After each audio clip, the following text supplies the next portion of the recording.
Test, test. Test. Test.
All right. Good evening, everyone. The board has just returned from closed session and no action was taken. Board Member Diaz, would you mind making an announcement about translation? Do we have translation? Okay, yes, we do. Leo está preparada para hacer la traducción. Si alguien necesita ayuda, ella se encuentra en la esquina y será traducido todo la reunión de esta noche. Thank you very much, Vice President Diaz. All right, so we'll go ahead and call this regular meeting to order then at 7:02 p.m. We'll go ahead and do roll call. Board Member Diaz. Here. Board Member Finlay here. Board Member Olguin. Here. Board Member Hasso. Here. Board Member Reyes. Here. Excellent. Thank you very much. And Let's see.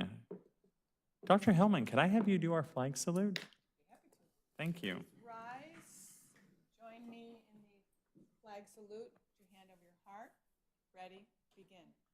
I pledge allegiance to the flag of the United States of America and to the republic for which it stands, one nation, under God, indivisible, with liberty and justice for all.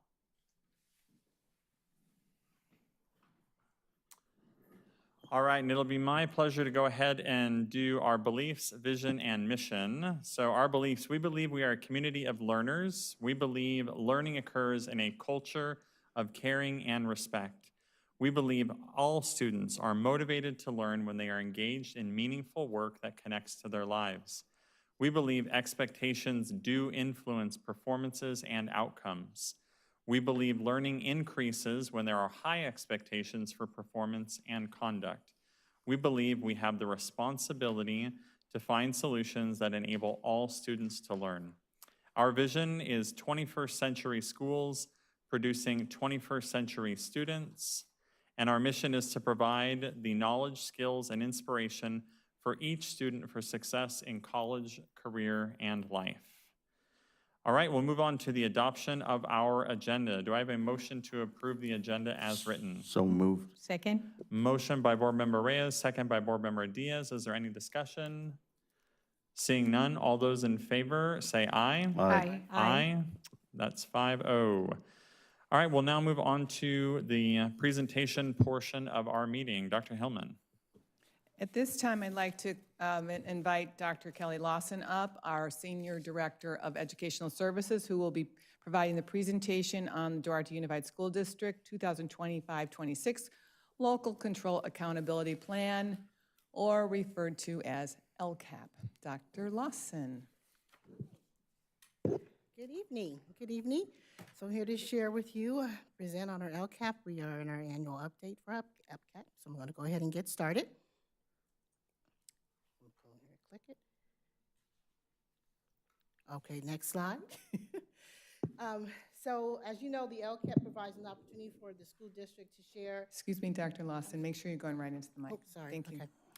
The LCAP provides an opportunity for the school district to share the story of how, what, and why programs and services are selected to meet the local needs of our students. It describes our goals, our actions, services, and expenditures to support positive student outcomes that address state and local priorities.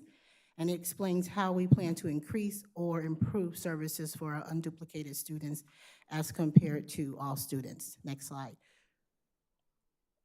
This is, the LCAP is a 3-year plan. We are in the second year of a 3-year plan. For you tonight, I'm presenting this information. The board will then consider the approval along with our district budget for June, and then it also goes to Los Angeles County Office of Education, and they will consider the approval in the month of August. Next slide. So just a little bit of information about Duarte Unified School District, our current demographics, as you see there, 2,980 students in our enrollment. The students who qualify for free and reduced meals, 53.5%, English learners, 21.1%, and our foster youth are 0.8%. And our unduplicated student pupil count is 2,163 students, which is about 72.56%. Next slide.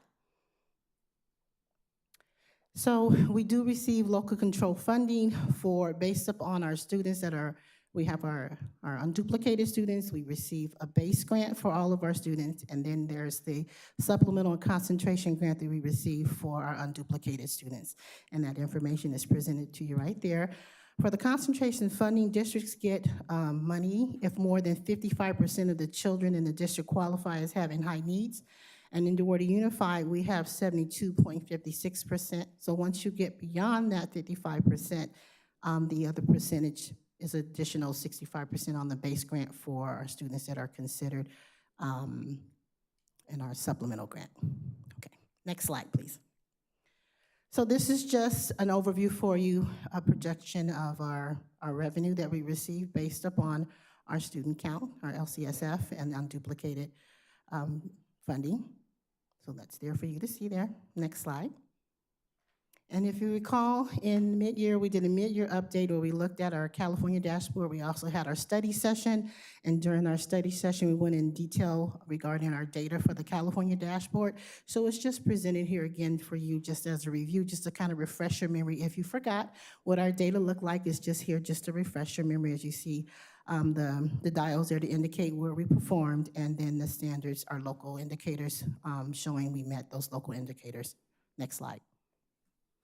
So in our plan, we do have 5 goals, and I'm just going to go through them quickly. Our first LCAP goal is all about how we're going to close that academic achievement gap. So we know that in our district, we have various subgroups, and we have students performing at different levels, and our goal is to ensure that we can close that academic achievement gap for all students. And we want to do that by providing equitable services, not giving everyone the same thing, but giving our student groups what they need so that they can be successful and they can continue to make progress and close that achievement gap. Based on our goal 1, we have identified some specific actions that we believe will help us target our students and provide those services to them, and those actions are listed here. I just want to draw your attention to the last 2 at the bottom.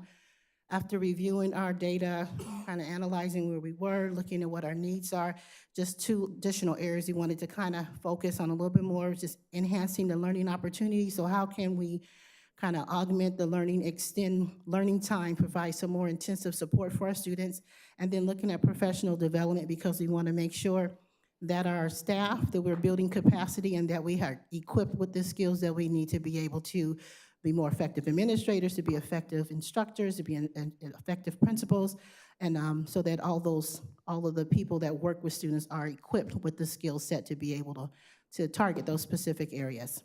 Next slide. Our goal number 2, this is all about how we can provide these positive environments for student engagement.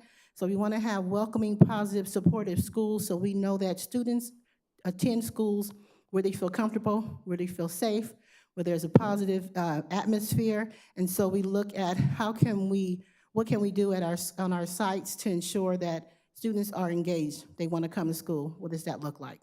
So based upon that goal 2, we have identified some specific actions on the next slide. And these actions just kind of target ways that we're going to do it. We do have PBIS, which is Positive Behavior Intervention and Support. That's all about teaching students, teaching behavior like we teach academics. How can we enhance campus security? And we know that when we talk about campus security, it's not just about the adults that are there, but campus security is about the humans that are on campus. It's about the policies and the procedures that are in place to ensure that our schools are safe.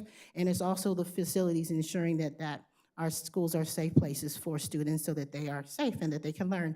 Additionally, we target health support and then attendance initiative. We want our students to come to school because we know that if students are not present in the classroom, we cannot teach them, so we need them there. So we do look at attendance initiatives and target specific actions and strategies so that we can look at root causes as to why students are not coming to school and how we can actually address that at the school site so that we can get them there. Goal number 3 is about family and community partnerships. It's all about family engagement. We know we do not do this work alone. We need our families to partner with us so that we can work together to meet the needs of our students. And when we talk about that partnership, we know that it has to be based upon trust and transparency and authentic two-way communication. So it's not just about us disseminating information to parents, but we want to have that opportunity and present a space where parents can also get the information to us. And so we have identified some particular actions that allow us to be able to enhance the two-way communication with our parents. The next slide, please.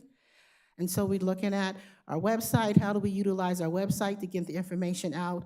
Parent portal, parents' access to the parent portal, parent leak apps, Parent Square. How are we sharing information in Parent Square? The usage, monitoring the uses of Parent Square, ensuring that not only teachers but administrators are using it as well, and making sure that our parents know how to access Parent Square to get the information. And then the other piece is parent-family focused events, because we want our parents involved in the activities happening on our campus, but we also want to look at ways to empower our parents so that they have the information needed to help them navigate through the education educational system, because we know that that piece is critical, that parents need the information and the knowledge so that they can come and communicate effectively with us, the school sites, with administrators, with classified employees, everyone, so that we're able to talk and figure out what it is that we need and to help them, give them skills to help them advocate for their students so that they can continue to make progress. For goal number 4, this goal number 4 is all about, it's all the nuts and bolts. It's kind of the infrastructure. It's like how we need to be able to pay our utilities. We need to have staffing. We need teachers. We need administrators. We need facilities. We need custodial staff. I like to say that this goal 4 is basically provides the infrastructure so that we can then address goal 1, 2, and 3. So if we don't have the people in the place to do it, we cannot target goals 1, 2, and 3. And then next slide kind of identifies everything that I shared there, the salaries. We're looking at classified certificated management, operational expenses. How do we maintain our grounds? Because we know that our campuses need to be inviting places, and we want to make sure that they're clean and that they're safe and that they're organized and that we are maintaining the upkeep of our properties. And then, of course, we need those instructional materials because we cannot teach if we don't have the proper instructional materials in the classroom. And then goal 5 is all about Mount Olive High School. This is the equity multiplier focus goal, and it provides equitable access to teaching and learning that improves the outcomes for all students. And it also works to close that achievement gap because we know we have students at various levels there at Mount Olive, and we want to make sure that those students are achieving at a high level and that their needs are being met, and where there are gaps and deficits, we're able to target those so that we can continue to move them along in their progress of learning.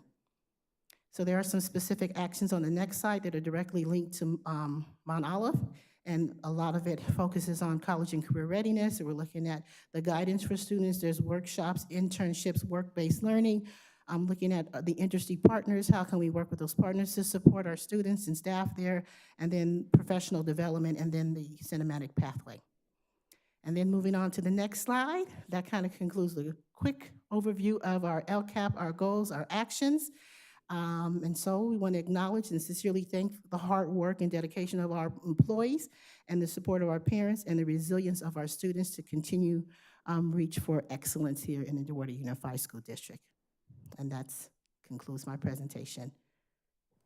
Any questions? Thank you very much, Dr. Lawson. Board, any questions for Dr. Lawson?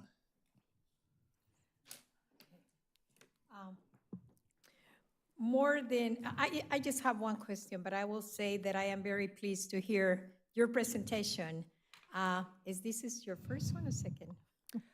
On the LCAP, I think it's the third one for the LCAP, but each time I get more and more comfortable with the content, so I can see I hope that. you don't think it feels like my first one.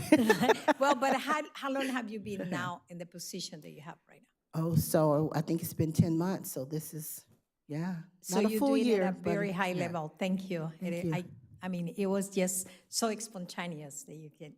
But I also like to ask you in the LCAP goal number 3. Okay. How do really the parents that don't understand technology or they don't speak English, how do they connect to the teachers or through technology? How easy it is or how hard it is? So we do provide translators at all of our school sites. And so there's someone there that can support them with that. We have lights on the school campuses. So those are teachers that work with technology.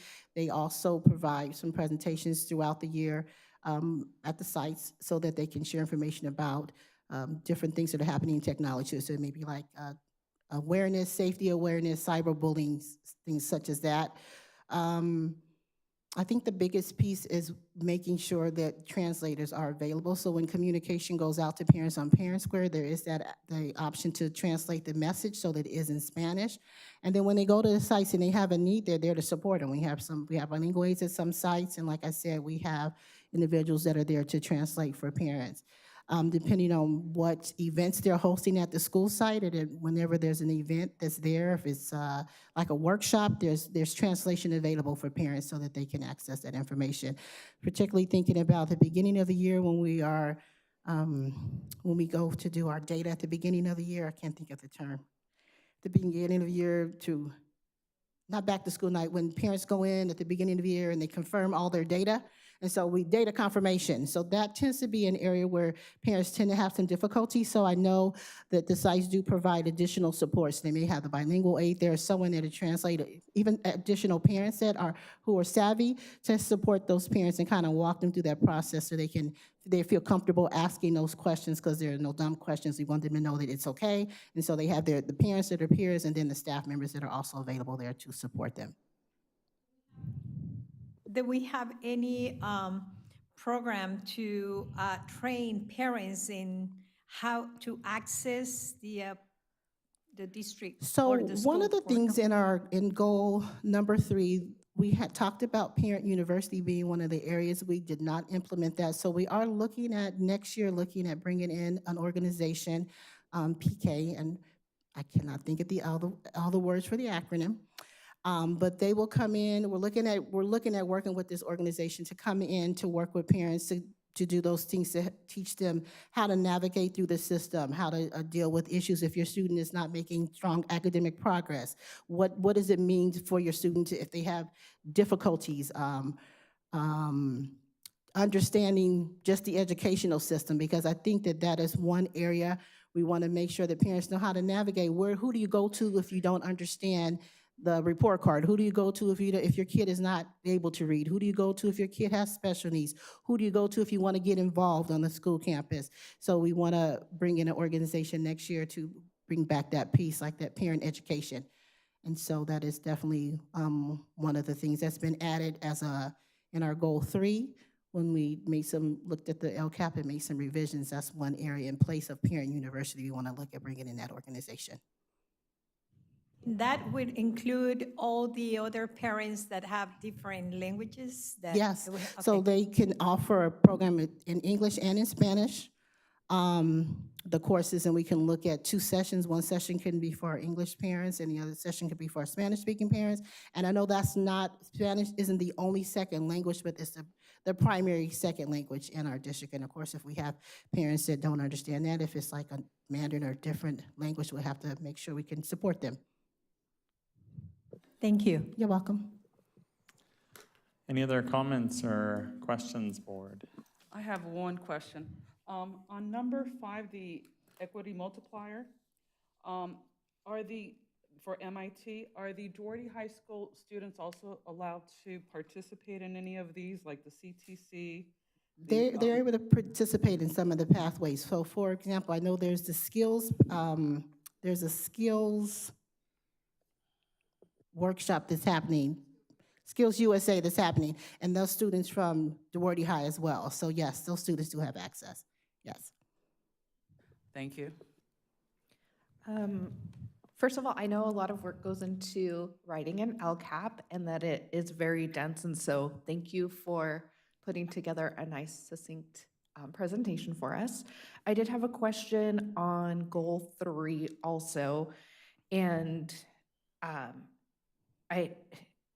Goals 1, 2, 4, and 5, I feel like are always in our sphere of influence, but the community and family engagement is probably the one that is least within our influence. We could establish institutes and family events, but that connection with the families is so important. So I was just curious if we have any strategies to promote attendance or incentivize that family engagement.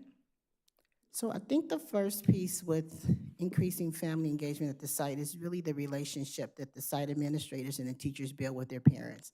And I think it starts day one. It's open communication, sharing what's happening at the school site, following up with them, making phone calls, responding timely to communications when they're sent out. And I think that's the first thing, that parents need to know, that there are caring people at the site and that their students' learning is a priority. And I think that's the first thing. And then I think personal invitations when they have those events at the school site to boost attendance. So we know at our open houses and our back to school nights, we tend to see parents during our parent conferences, but it's when schools do those specialized events like a literacy night or an IB night or a STEAM night or hands-on science night. I think those events are ones where We reach out to parents, we send personal invitations, and we show them how they can get involved. We make it interactive. We kind of lower that affective filter. So it's not about, they don't have to be the experts when they come in. It's about academics, but it's not always about academics. And so I think creating opportunities where parents can come on campus and just be a part of the learning and the atmosphere, what their kids are experiencing regularly, I think that helps. And then just a follow-up, I think adding an extra piece of, thank you for attending this event. When we ask parents to give input on next steps, if the schools are doing a survey, if they're trying to get information, showing parents that you provided this information, we actually used it and made a difference in our decisions, encouraging parents to be a part of school site council where they're talking about student achievement, what the needs of students are at that school site and how they can best meet their needs, and then actually implementing those ideas and recommendations when they make sense, right? I think that that's important to do. And just keep that communication going. Like, I wish I can say we knew like the magic wand to wave it and say to make it happen, but I really think that by building trust and building that opportunity for communication and letting parents know that they're welcome on our campus and that they have something to offer is important. Like schools where they invite parents to come and be a part of presentations, to share their professions or share their skill set or some of their challenges. I think that also helps so that they just know that it's not just a place for their students, but it's a place for them because it's the entire community working together to meet the needs of the students. Thank you. You're welcome. Anyone else? Yes. In the LCAP, where could I find, about Read by Third Grade initiative? So that would be, I would say, in Goal 1. Goal 1 is all about closing that academic achievement gap. And so if we're looking at making sure all students are learning, we're starting addressing literacy as early as preschool. So we're looking at early literacy. What does it look like for our preschoolers, for TK, kinder, first, second, third grade, and then how are we using the data that shows what are they learning? Are they being successful? Providing a small group intervention. So in Goal 1, you see, we talk about providing supplemental supports for students. And so looking at interventions and small groups and support is a piece where you will find it. And then the big piece would be added for next year. We are adopting a mirror, which is their reading difficulty screener. And that screener we will assess our K-2 students to see if there are any areas, any reading difficulties that they are encountering, and we can make those identifications early on. We also will assess our students in 3rd through 8th grade to see kids who have gone through, who are no longer at the early stages of literacy, but do 3rd through 8th graders if they have some reading challenges, and so we can come up with some strategic plans to address it. And I also think all of the LCAP is about closing the academic achievement gap and getting kids to read, because we know that, we need our community working together. We need parents involved in that process. So like if there's a kid who's struggling, we want to hear from the parents. So hearing from them so that kids don't slip through the cracks, that's also a way to target it. But most importantly, I believe it's the way we target our instruction, our interventions. We talk about MTSS, that's part of Goal 1. And MTSS is one of the actions, and that is where the teams come together at the site and they look at academics, they look at attendance, they look at behavior, they look at patterns of behavior, they look at patterns in learning to try and identify root causes for why kids are not being successful, and then after we identify what those particular areas are, providing interventions and support. So I think that it is targeted in Goal 1, but also the other components, because it's not just the reading teacher that's making a difference, it's everybody. Thank you. You're And welcome. our A through G requirements at the high school, Yes. they seem to drop quite a bit. How are we going to improve on that with this LCAP? So I believe in targeting in our LCAP, we do look at providing that intervention and support at our high school level as well. So we want our students to be able to have access to those courses in A through G. We want to be able to make sure students are learning and mastering the skills in each of those content areas that they need to meet A through G. And where we have students that are not meeting the target, where we see those academic gaps, we need to be able to intervene and provide some support. So we do have reading intervention. I know that's a big piece. If we want our students to be successful in all the areas for A through G and preparing them for college, they need to be able to be fluent readers. They need to be able to be fluent writers so that they can access that high-level content when they go to college. And so I think that it is addressed in our Goal 1. What I don't see, and we used to have at the high school, was the AVID program. I think there's maybe one class now. Is that gonna increase? Are we gonna focus, because that focuses on the B, C, possibly D student? Are we gonna start working on that, or do you have something else in mind? So I'm not clear what you're asking me. Are you Av- asking for Avid- bringing Avid back, or with Avid, we're AVID looking at was to get the college-ready kids skills? looking towards going to college that didn't think they could make it to college. Okay, and we used to have, we're down to, I believe, one class, right? If I may, Yes, we ma'am. don't have, we don't offer AVID at the high school at this point. We haven't for a couple of years. Most of our, for the most part, our college, the purpose of AVID at the high school is to get students ready for college. And that is with our early college program has taken that place for our students. So the early college program at the high school allows our students to have that college-going experience early on, so we don't at this point offer an AVID class. But we're missing the B or the CD student because they're not qualified to take those courses. We have Okay. about 30% of our students in early college now, so I think that there's a broad range of students who are in the early college program, so we've been really successful in getting them ready for their college. But we can continue looking at, especially at the high school level. Another thing I just wanted to add too is some of the work that's been going on for the A through G you were talking about, well put, that we want to increase that A through G, is the articulation with regards to mathematics. Mathematics can be one of the courses that are sort of the, maybe one of the biggest challenges, and Dr. Lawson, you want to take it from there, because that will really, is part of the goal of getting that A through G requirement. Yeah, so with the mathematics, we're doing the math vertical articulation and having those conversations with our 6th through 12th grade teachers, talking about where the gaps are in math, where the challenges are, what are the best practices, what's the evidence-based practices that we can use.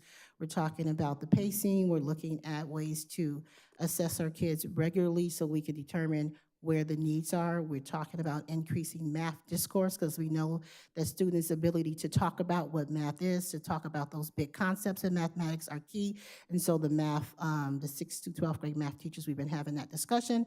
There will be some teachers coming together this summer to continue that work and planning so that we can then share it with the rest of the team so that we can all get on the same page and have some consistency across our district in terms of what we're doing with mathematics. But just to add the other piece in preparing kids for college, so at our K-8 schools, they do focus on that organizational piece, which is a big part of AVID, helping kids be able to organize their content. And I know there's systems that are at the school site, some K through 8th grade, so we don't have all the AVID strategies, but there are some strategies that are in place in ensuring that our kids can be ready for to get to high school and be successful, and as well as the college piece. So it may not all be at the high school, but I think that the work in getting kids ready for A through G starts at the K-8 level and not just at the high school. So intervening early on to equip kids with skills is also essential to that piece. Thank you. You're welcome. Yeah, thank you, Dr. Lawson. And just on the AVID piece, our son, who just finished 6th grade at Royal Oaks this past year, was in the AVID class, and he found it hugely beneficial. He is, much like his father, a little bit scatterbrained in terms of organization of tasks and items, and this was an excellent class for him, where they said, okay, get all of your assignments for today and put them in this order, strategize how you're gonna go ahead and approach all of these assignments, because I think sometimes, especially when you are going from having one teacher to 5 or 6 teachers, it can be really overwhelming. And so to sort of give them that boost, I definitely saw that in Preston. He really benefited a lot from that class, and hopefully that's something that those patterns of success will kind of carry him forward into high school. So I think it's good that we're catching them early, because maybe sometimes by the time they get to high school, it may be, thinking back to my own folder and binder in high school, it was a little bit of a disaster. So I do want to just bring up something that came to my mind this morning when I was on a walk. As I was finishing my walk, I was right in front of Valley View, and there happened to be a couple of deer that were in front of the school there. And this mother, and I'm assuming it was a mother and her daughter, were kind of walking to school. Very, very young child. I don't know how old she was. But she saw the deer and she said, "Mom, that was so cool." And she said, "Do you think Santa is nearby?" And it really, it just made me think a lot about the trust that our families are putting into our schools when they send these very impressionable youth for us to go ahead and educate and help shape. So I really liked how I think it was goal 3, talked about having a climate of trust. And I think that is something that can't be overstated in how important that is. So I'm really, really pleased to see that is a main focus of one of the parts of the LCAP here, because trust is something that I think drives participation and engagement from parents. It drives attendance even. If you trust that your kid is going to go to a safe, secure place, you're much more likely to make sure they get out of bed every morning. So I think that's such a critical part. So thank you for making sure that is a part of this program. I think it's really important. So one quick question. Yes. So Avid is offered at every K-8 that we have? No, it's not offered at every K-8 there. So a few years ago, we had Avid in the K-8s, and so we did some training, and there are some sites that have an Avid class, 1 session or 2 sessions. But at the other school sites, they implement some of the Avid strategies. And so the organizational piece and some of the reading pieces that are connected to Avid are offered at the school sites based upon previous training that most of our teachers experienced some years ago. So at Royal Oaks, they do have, for their 6th grade, they do offer a class for Avid. So that's the only school? Yes, well, they have an actual Avid class where a teacher teaches it. Yes. Thank you. All right. I just want to share that just by coincidence, I went to one of my neighbors' home last night, and his son came up, and I say, "How you doing?" And he goes, "I'm doing good." And I go, "What are you doing? Are you attending summer school?" And he said, "Yes." And he just promoted from Maxwell, so is one of the Corona's kids. And I asked him, what are you enjoying of everything? And he mentioned that he's attending early college at the high school. And he also mentioned that he went to a trip that Washington, D.C., and I asked him, "What do you see? What monuments?" He was, amazed. And so I believe that with early college, our kids at that level, when they are before entering to the high school, is just amazing. I think that, I believe that we are trying to give the best to our parents and to the students and to the entire community to give them access to all the programs that we have. But it was also amazing to see on the open house at the preschools. I thought it was kindergarten and those classrooms. So I can see that we have going with the trip. We're doing the right thing, and it's always space to improve. And so I am very pleased with your presentation. I think it has been one of the longest interactions with you, the board and the presenter. So thank you for your presentation tonight. You're welcome. All right. Thank you very much, Dr. Lawson. We appreciate it. Thank you.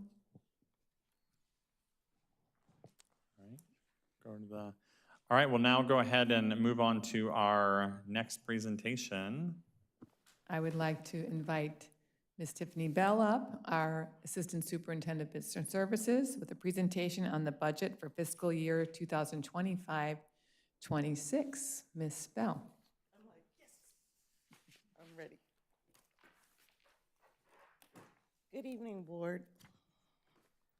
Good evening, Board. Good evening. Good evening. I can hear you. I was over here. To tell you I'm excited to give this presentation to you is an understatement. This is one of the longest presentations that you probably have seen in a long time, but I wanted to go over every aspect of the budget. There was a lot of conversation this year about the budget, different pieces of the budget, so I wanted to walk you through it. So I ask for your patience as we do this. At the end of my presentation, we can go over any questions that you may have. Next slide, please. This is our presentation overview. It's the normal information that we give you regarding what's inside of this presentation. So it's our budget review, how schools are funded, the May revision, our district overview, our fund balance, and our next steps. Next slide, please. Usually this is a more colorful slide, but we just wanted to make sure you understood the basics. And it shows that we are at our public hearing on LCAP and our proposed budget, and it's due in June. And this is just the budget and financial reporting cycle for LA County. So what exactly is a school district budget? And we all understand, or we all believe that we know, but I wanted to make sure that you understood and that our community knew. So I'm going to read the bullet points, and I know that probably is boring because I hate when people read to me, but I want to make sure that you understand. So a fluid guiding financial plan for meeting the local school district's goals and objectives for the year. It represents how much a school district estimates it will receive in income and revenue, provides the maximum expenditures authorized by the board, and the balance when the year is done.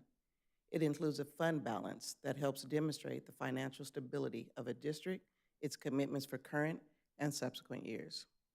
Local district budgets can change and need to be revised as part of the annual state budget process and funding level changes. So this means that the budget is fluid.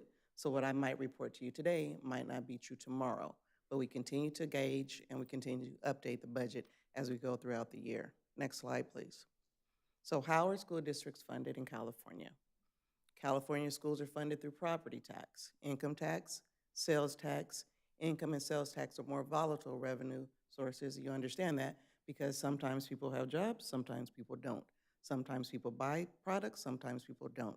So your income and your sales tax can be volatile and it can change. When the economy weakens, unemployment rises, leading to fewer purchases. This leads to less income and goods being taxed. As a result, fewer dollars become available for the schools.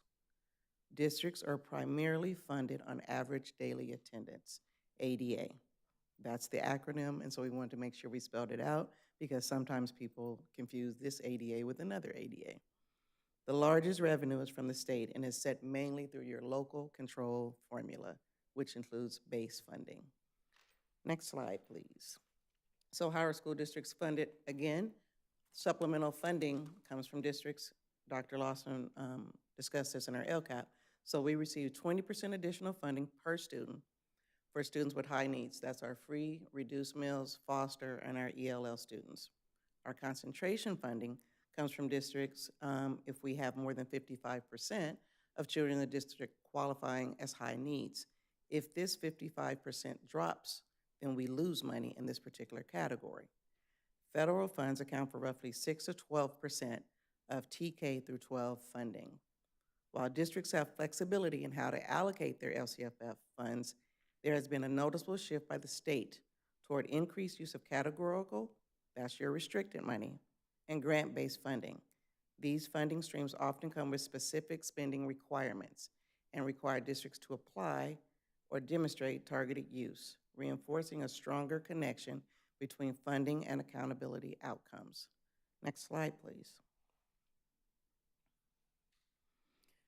LCFF and LCAP. This is the budget connection, so this is when Dr. Lawson and I become best friends. The local control, accountability, and budget approval process are both interdependent and interrelated. Budget approval is not possible without prior County Office of Education approval of a district's LCAP. So once we submit both of these, the LCAP has to be approved and the budget has to be approved at the same time. The law requires the district detail how they will spend their money in the LCAP, which is outlined by Dr. Lawson. Money from the LCFF accounts for about 80% of general funding that districts get from the state. The budget for the applicable fiscal year adopted by the governing board of the school district includes expenditures sufficient to implement the actions and strategies, including the district's board adopted LCAP. Next slide, please. So what is LCFF funding factors? So this is how your LCFF funding happens. So you have a cost of living. This year, our COLA is 2.3%. There's a grade span adjustment. So we get paid based upon the grade levels, TK through 3, I believe 4 through 6, 7 through 8, and 9 through 12. There's a slide, you can see it later on in the presentation, and it'll show you that. Our unduplicated pupil percentage, our UPP, what we mentioned before, free and reduced ELL and foster students, supplemental concentration grants. This makes up your LCFF. What are the main expenditures for DUSD? Well, 68% of our salaries and 68% of our budget, and our expenditures are salaries and benefits. That's for certificated and classified, which include medical, dental, vision, retirement, and all our mandatory fringe benefits. 5% books and supplies, that's usually instructional supplies. 26% utilities and contracts, transportation, SPED, agencies, legal fees, and consultants. 1% transfers out. So some of you were able to attend the May revision.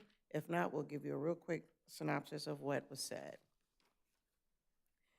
In the May revision, the outlook for K-12 is projected to be $12 billion state budget deficit. While the overall Proposition 98 minimum funding guarantee has been adjusted downward, the revised budget aims to maintain core programs and minimize disruption to school districts, meaning that although the state says that we're operating in a 12% budget deficit, the Proposition 98 will provide our minimum funding, and they want to make sure that they don't disturb many of our programs because of the deficit that the state is having.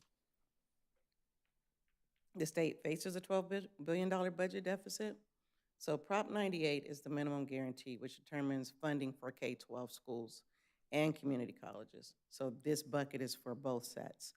So it has been revised since the January budget from $114.6 billion, and now is down by $4.3 billion decrease from the January estimate. So what's going to happen now is there's about $540 million. It will be withdrawn from the rainy day fund, which will completely deplete the rainy day fund. This will be provided to your K-12 and community schools to assist them with their budget. Next slide, please. K-12 specific funding updates is just what we just said. Your COLA is 2.3. We have a $1.8 billion LCFF deferral from June 2026 to July 26. This is just to see if we can maintain this and not have to go to the $4.8 million, but it's just for that month. And then in August, when we look one last time and says, is this it from the governor, then they'll be able to tell you if this 1.8 is gonna stay. There's a $2.1 billion ongoing Prop 98 funds for universal TK, and it's full implementation for all 4-year-olds by September 1st. Next slide, please. So you said enough about all that. What's going on in Duarte? So this is our fiscal outlook. So you've seen this graph. You've at least seen it since 2001, where you see that we started out at about 4,616 children. And now at 2024-25, our projected enrollment is about 2,981. So there's been a decline for over 20 some odd years. Next slide, please. So let's talk about enrollment and ADA projections. So there's been a historical average student decline of about 100 students. So what you'll see if you're reading the narrative in the big budget book, you'll see that on one of the pages it talks about your enrollment. And in your enrollment it says, I believe, the year before we lost 56 students. And this year it says we lost 1 student. And then you see in the projected, I still have us at 100 just to be safe until I'm sure how many years we are. So we hold at still saying we lose about 100, although we lost 56 2 years ago and we lost 1, but we just want to make sure that we're there just before we start adjusting it back down to the 50. We want to still make sure that there's a cushion, and we do that so we are conservative. The assumption for 25-26 and 26-27, I still have that as approximately 100 student decline based on our average. And then we have a fiscal year 25-26 funding is based on the average ADA for the most 3 recent prior years. So when we do funded ADA as opposed to actual ADA, we gain more children because you do the average of 3 years. So these are the numbers for fiscal year 22, 23, 23, 24, 24, 25, and you see that because we use an average as opposed to the actual ADA that we received, it looks like we gained 363 kids in 22, 23. We gained 233 kids in 23, 24, and estimate about 60 students in 24, 25 based on the funded ADA as opposed to actual ADA. So we received that much more money in revenue. Next slide, please. So this is our grade span funding. So this is what we get paid for our grades. There's a span TK through 3, and you'll see in TK through 3 and grades 9 through 12, there's an additional grade span adjustment. And that is based upon the base grant, and because there's more, I don't want to say more teaching that should be done, but it's because there's increased cost in these particular grade levels. And so you're given extra money to adjust for that, and that's TK3 and 9 through 12. You see the supplemental concentration, and then you see the total. So Duarte averages about $12,000, almost $13,000 per student. Next slide, please. Unduplicated pupil percentage. Again, this is your supplemental concentration grants. They're calculated based on the percentage of local of this district enrolled students who are English learners, free and reduced price meals program, your foster youth. And this is where we were from fiscal year 23, 24, 24, 25, and 25, 26. Our supplemental grants are an additional 20% of the base grant, and it can fluctuate based upon the COLA. The COLA was 2%. And our concentration grant equals this year about 65%, and we are above the 55%, so we got additional funding for that. You'll see on the right-hand side that our ELL students, the number is going down, so our UPP count will fluctuate because ELL is part of our supplemental and concentration. Our foster youth also went down. I'm sorry, our foster youth went up 3. Next slide, please. So when we present this to LACO, we have to always say what our assumptions are and where are we getting these numbers to create the budget. So there was an increase in our UPP projections because you will recall last year our UP count was down and this year went up.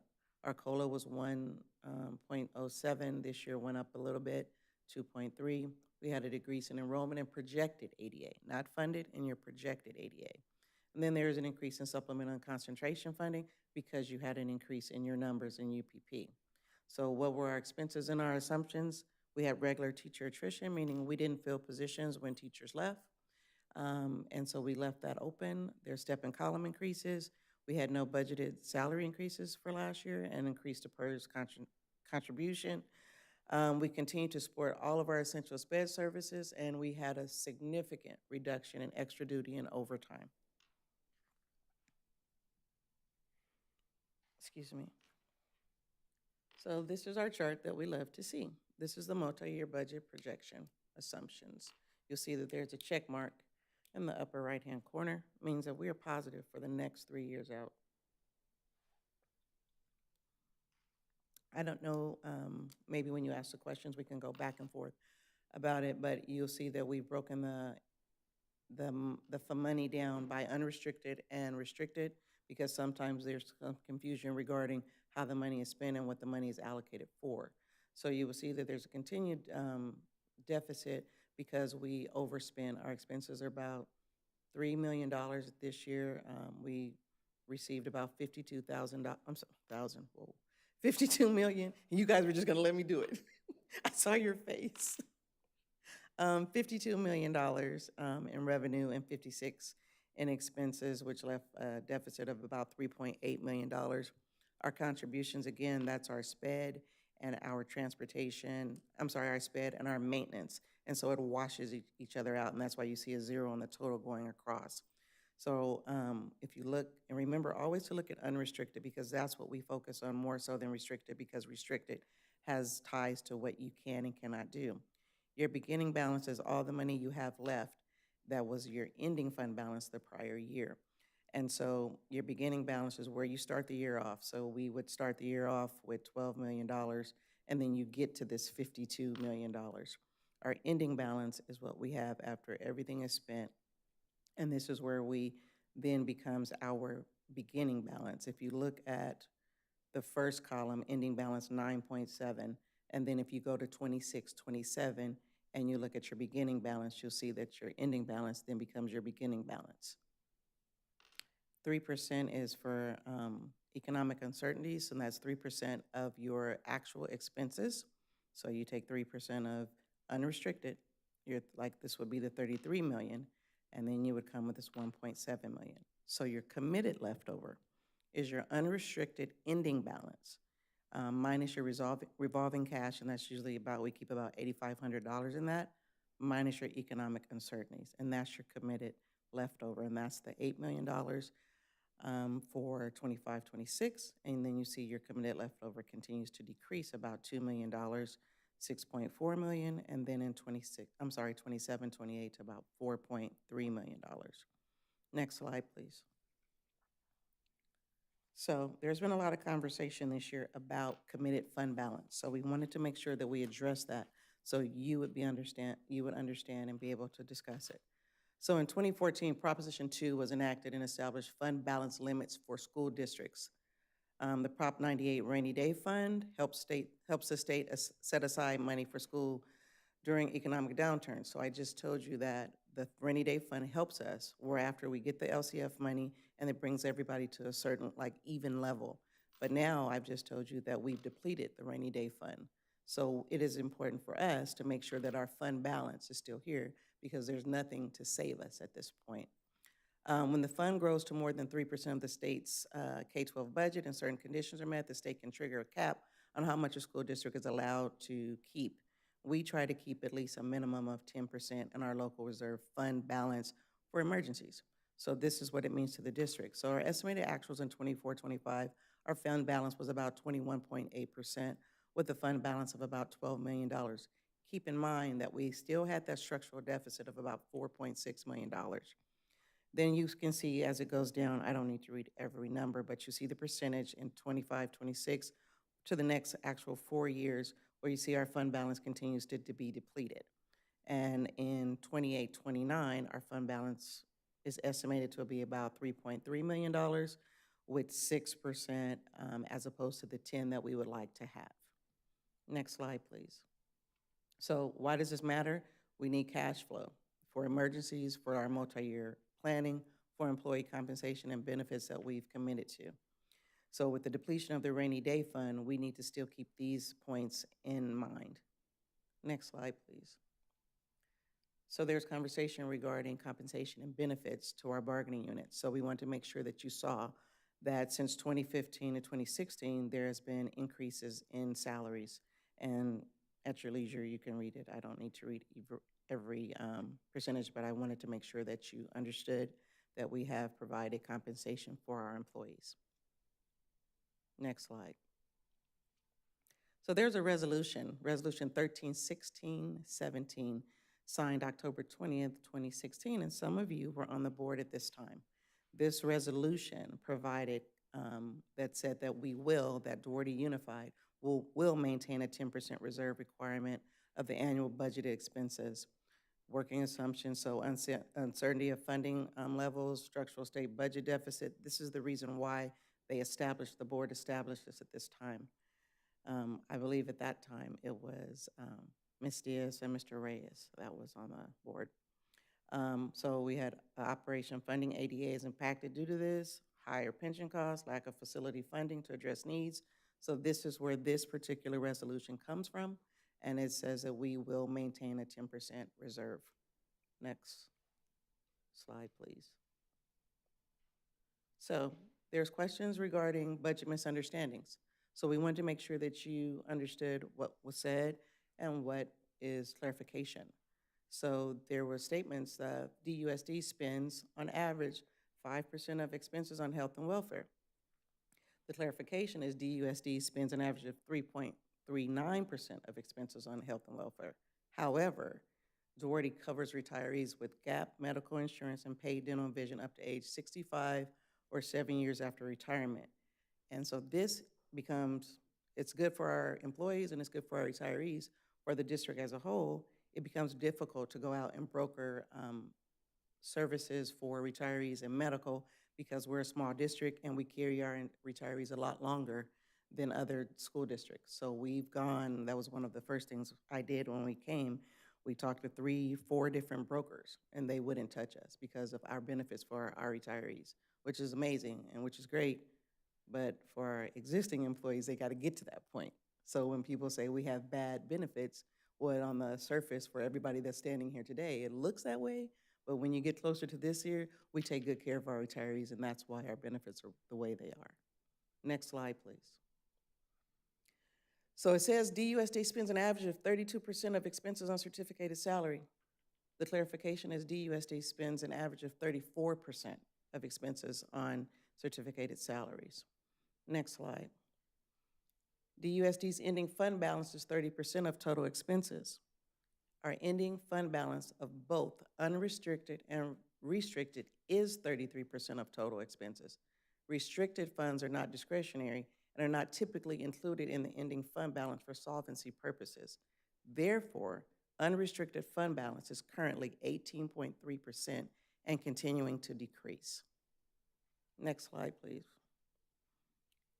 DUSD's ending fund balance increased by $1.2 million in second interim in comparison to adopted budget, freeing up funds for salary increases. Clarification: the increase in ending fund balance does not eliminate the continued structural deficit and slow reduction of the fund balance.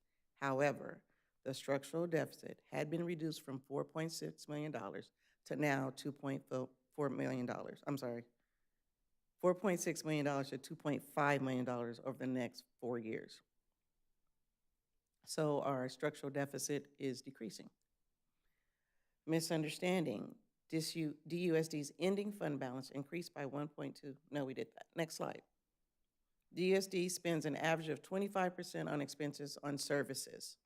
Of the 25.65% of services, DUSD spends an average of 8.3% of expenses on contracts. All other services included, but not limited to, transportation, special ed agencies, utilities, and insurance. Next slide.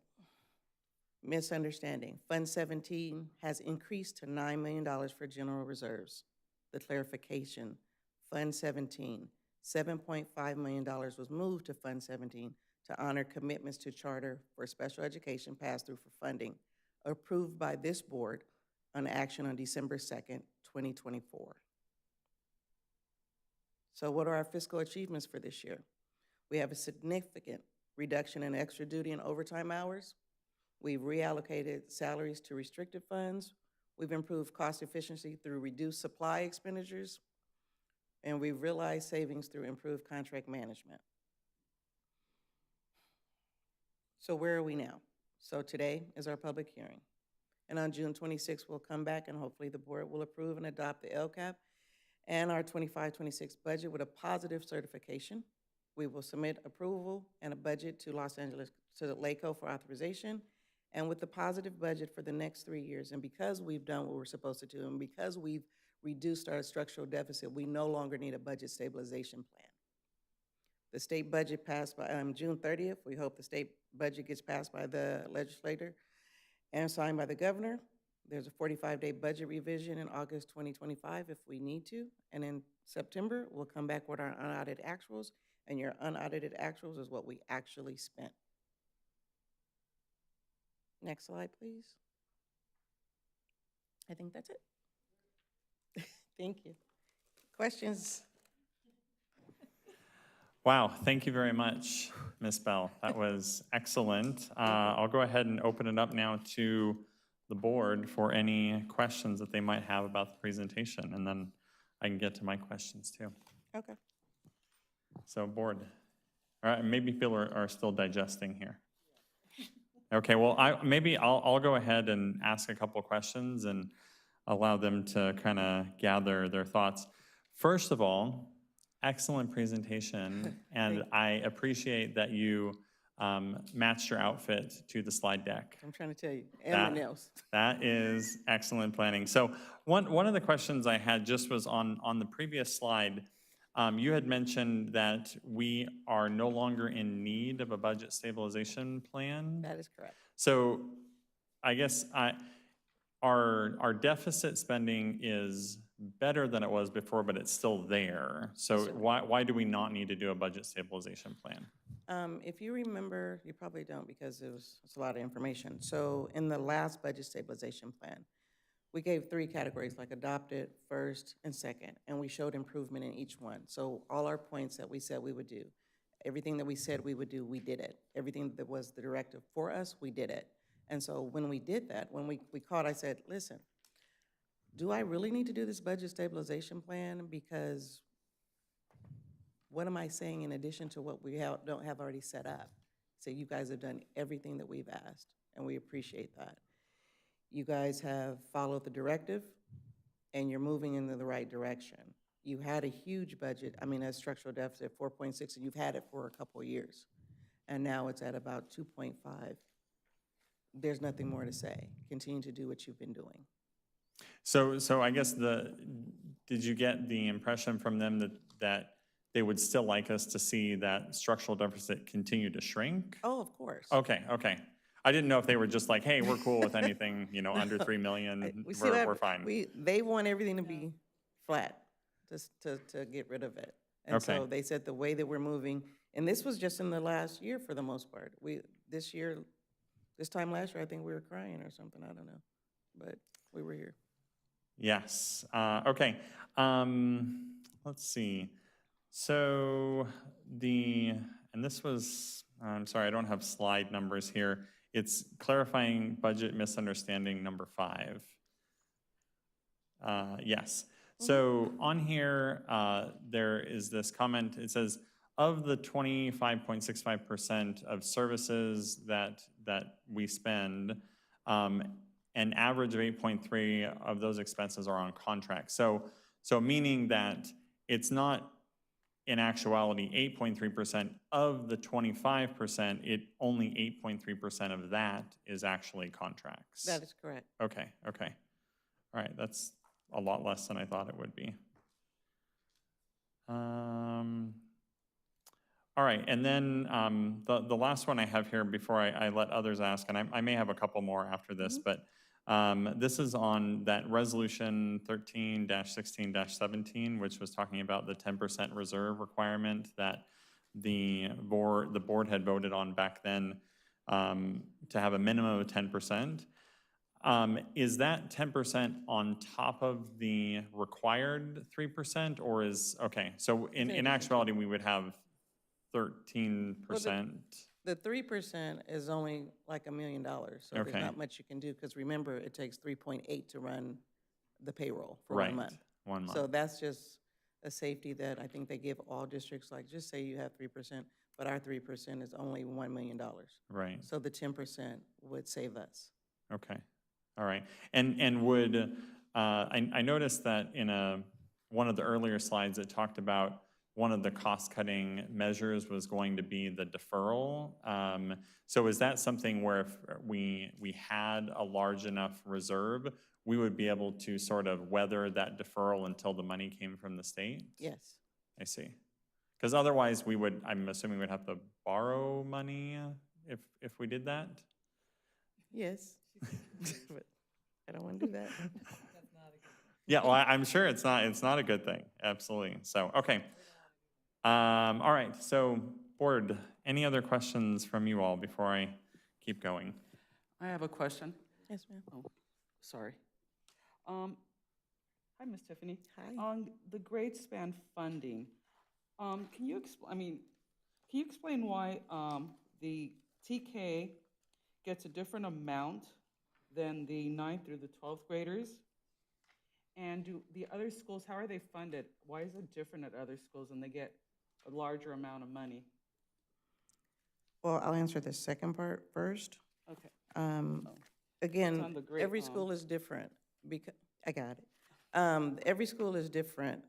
It depends, again, on your LCFF. So where you are, it depends on your UPP count. All those things are different. We are all, unified school districts or school districts, and so it just doesn't mean like, everybody gets $12,000. just because you're a school district. You get it based upon your LCFF, based upon your base grant funding, based upon your supplemental concentration. What is your UPP count? Some schools, UPP count is 90, 70, 80. Ours is 60. So we get it based upon what ours is. So you're individual. And so every school is funded differently. So what might happen in Pasadena, they have a lot more students, so they're going to get more money. They have a different UPP count. They have a different, all those things are different. You have to take that into consideration. We're just not all in the same pool. So it's just like our 2%, our 2% COLA is going to look differently here than it is at some huge school at LAUSD because there's more students, and it's based upon your ADA. So the funding is already chipping away once you get it with the 2%, the 2.3% or whatever the COLA is. It's different. So it's just because we're school districts, we all don't start off with the same. It doesn't work like that. Maybe Dr. Lawson can explain, or Dr. Hillman, why you get so much more money. It has to do with instruction and time and things like that for TK through 3, like you should pay, you don't want to say pay more attention to these people, and 9 through 12. It's the grade TK span through 3 adjustment. has TK a through different 3. grade span adjustment because there is more costly, partially too, because there's a different adult to student ratio at TK. So that costs more money. At the high school, typically high school level get a higher ADA funding because it is more costly because of the nature of how you deliver instruction. It's not every child gets the same class like you do in an elementary school. You're in 3rd grade, you're in one class the whole day long. At a high school, typically you have choices, a master schedule, different options for students. So that equates to costing more money. Thank you. Just wondering why some schools get a lot more. Thank you. You're welcome. And some schools get less. Just depends on where you are. Exactly. Other questions, board?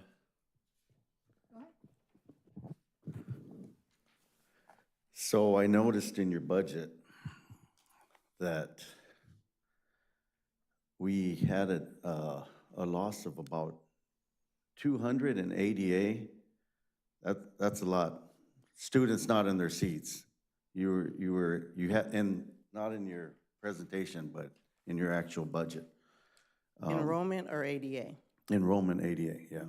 And that's quite significant. That's in the millions. How do you think we can get the parents, inform the parents, that how important it is for their child to show up, because that's a huge amount of money. I mean, significant amount of money, and that could probably cover the cost of raises that people are asking for. So we've identified the grade span where our absentee rate is high. And so now we're working on identifying that and going out to our parents and our schools and developing a plan to increase that. Our So what's grade the span highest, is what's the grade? What is TK through 3. TK through 3? Yes, sir. Is the one with the highest absenteeism? Yes, sir. Wow. And the other thing is we need to get out and recruit students, board. We need to be proactive and get those students back, And I hate beating a dead horse, but I'm telling you, we can get them back if we reopen Andres Duarte and turn it into a junior high school and get that. I would like to see a junior high school with wood shop and metal shop and home economics. The way I grew up, I think we'd draw from all over the place. It's something that should start at a younger age rather than wait until high school.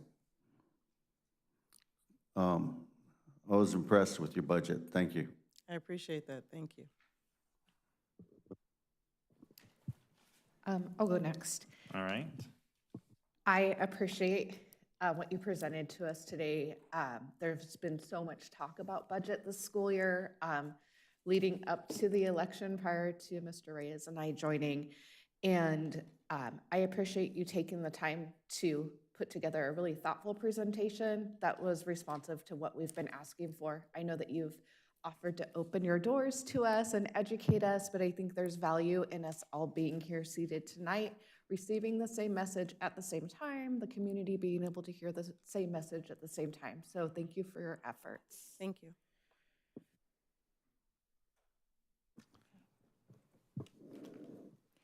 Thank you. It was a great presentation, amazing presentation, but I have few questions, Okay. but most of all, I would like to go back to what are the main expenditures for the USD.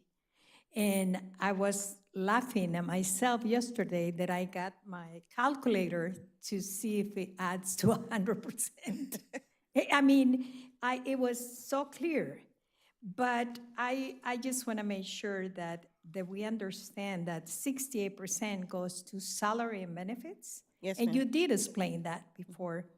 But I am just about, I want you to please tell us about the 1% transfers and others. So 1% transfer is when we make transfers between funds. So it's just something as simple as that. Nothing more. It's just transfer between funds I or also- resources. Okay, thank you. I will also like to, I will say, yes, it is, we are in a better situation than we were a year ago, right? Yes, ma'am. And that made me feel really good about it. And I believe that Mr. Reyes also asked about the, if our kids, he asked about the absentee, but if our students are not sitting in their desk and their place at every school day, how much do we miss for each student a day?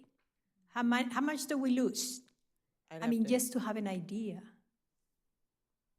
I'd have to do the per student per day, and I can Okay. get that for you. I don't have that off the top But of my that head. affects us a lot. Oh, it affects us every day. Okay. It's average daily attendance, that's how you get paid. So if they don't show up and sit down, How about and if they accounted are for. sick? we still lose money. Every Okay. time they don't sit down, we lose money. Even if they bring their homework, if they are out of the country or whatever, if they are not in their seat, we lose money. If there's an excused absence, we still get paid. If Okay. the absence is unexcused, we do not. Okay. I was, even though I've been on the board for so long, and my kids believe that I've been too long on the board. When I was reading the agenda, and I went and looked the California 25-26 California May revised K-12 budget highlights. I went in and read that one, but I didn't really understand that fully depleting. So I went to the dictionary, Google, and I got it in Spanish and in English, and it have the same words, exhausted, finished, no more. Can you elaborate a little bit about that, please? Not the meaning. I know the meaning of the word now. So in the May revise, the governor talks 3 times, January, May, and then and in August, they either pass it or they don't.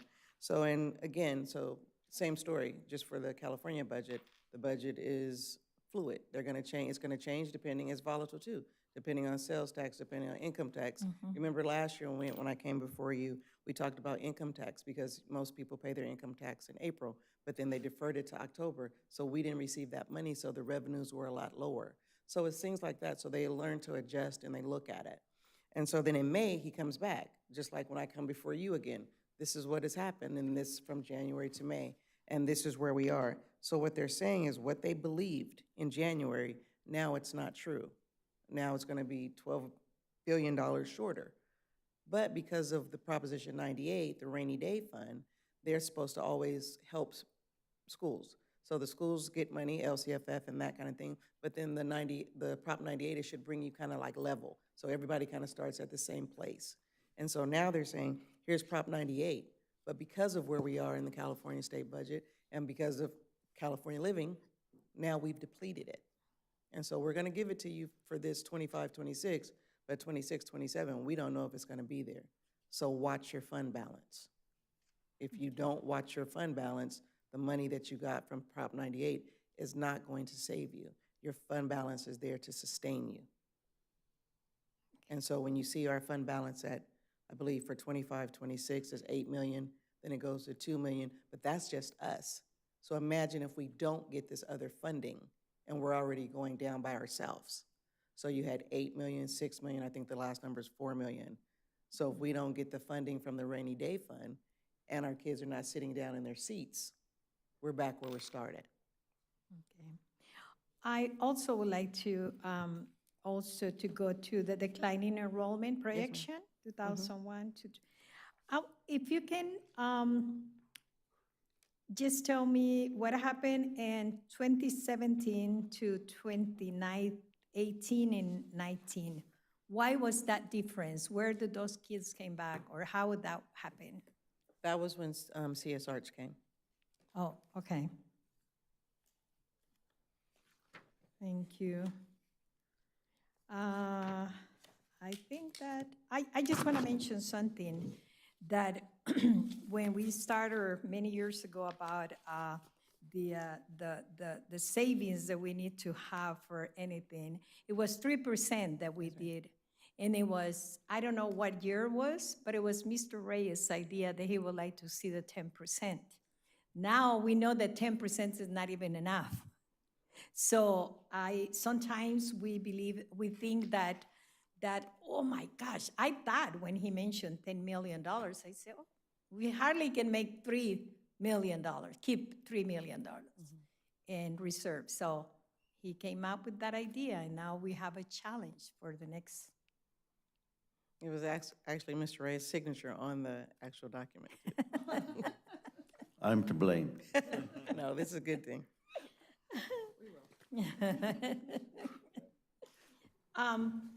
I really appreciate your information, always, and I believe that is a lot that we need to do, but I do understand too that probably this question will be for Dr. Hillman. How many students graduate from the high school this year? Any of you know? It's like But 183? Huh? For the, yes, 192. 192. Thank you, Ms. Lopez Thank you. Driotis, an expert on all numbers. How many students do you think that will come to kindergarten? We have, if I may, and I don't have the numbers in front of me, but over the many years, we have fewer kindergartners starting than exiting.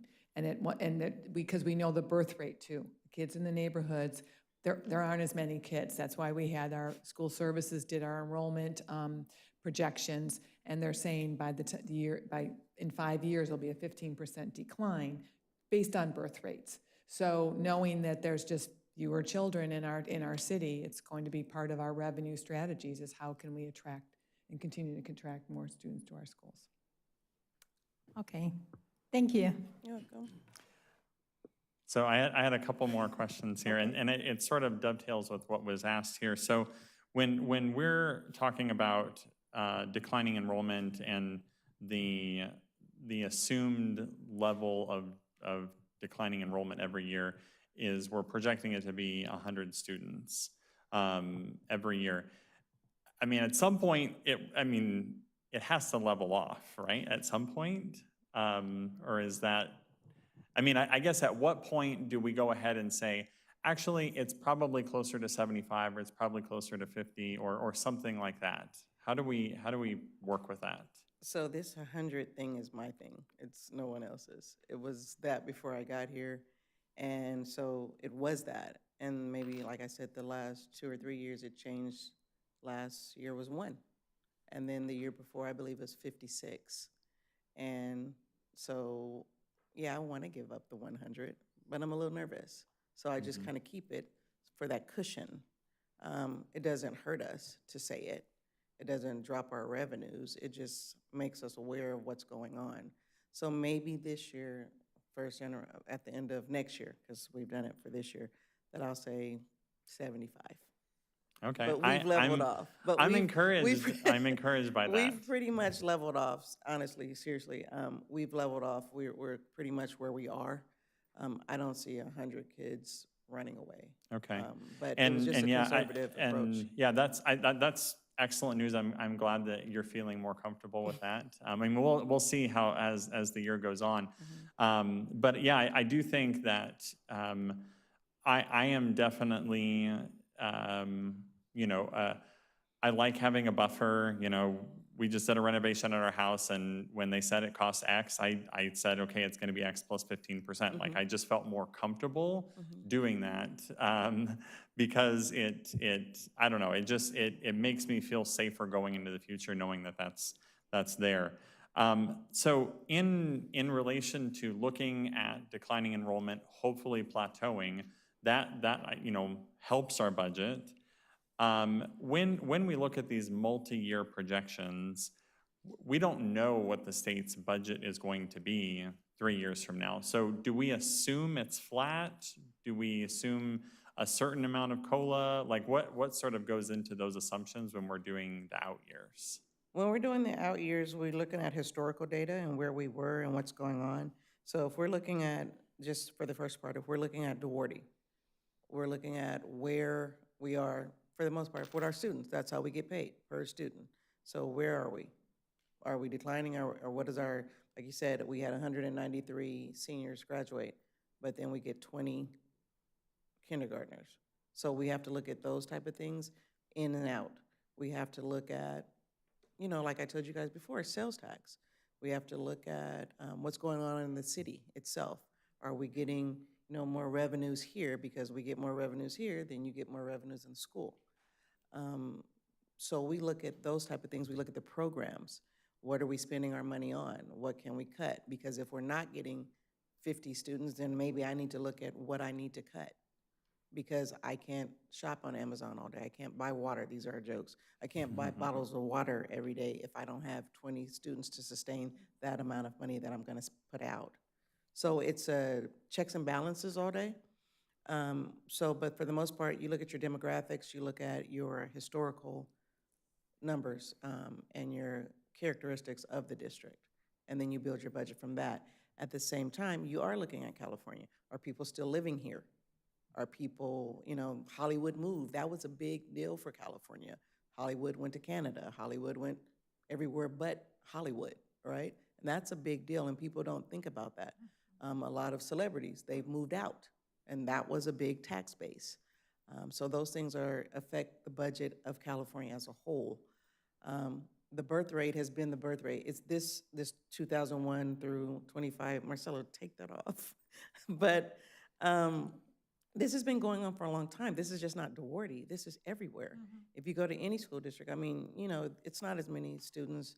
I went to a graduation yesterday in Long Beach, and it had 800 students. But when my daughter was there, it had 1,500 students graduating. So that was just 2 years ago. And this is a huge high school. So it happens, everything is just that we're small, so it's magnified. So you have to look at California. You have to look at the tax base. You have to look at your spending. Do people live here? People don't live here anymore. So all those things, who's in office and things like that in California, and what they're doing, what they're passing. So we have to look at all those things, and all those things, it sounds like we don't, but we actually do. And so then those things are taken into consideration with the budget. I try to budget very conservatively because I don't want us to look up and say, wow, we did not make payroll because I didn't think that, there were not going to be a loss of 100 students. I didn't look at the services and say, why are we still buying water? Everybody has a hydro. Things like that. I mean, it's silly, but we do look at every little thing, and then we look at the big things too. So we look at contracts, although people think we don't, we do. We look at contracts, we look at our services. Do we need to continue with this service? Are people using it? Is it beneficial? If it's not, then we don't need this service anymore. I don't care if we've had a partnership with these people for 20 years.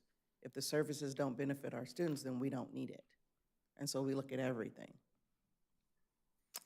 Excellent. And one, I think, last question is, when we receive additional funding on top of the base money, So the UPP and the supplemental and concentration dollars, do those dollars only flow to those specific students, or does it sort of get spread across It's spread all across. students? It's Okay, funding for everybody. okay, It's, you know, you can't say, okay, little Johnny's foster, so he gets just $20. No, it's Okay. not like that. Johnny, Mary, and Becky are all getting this money.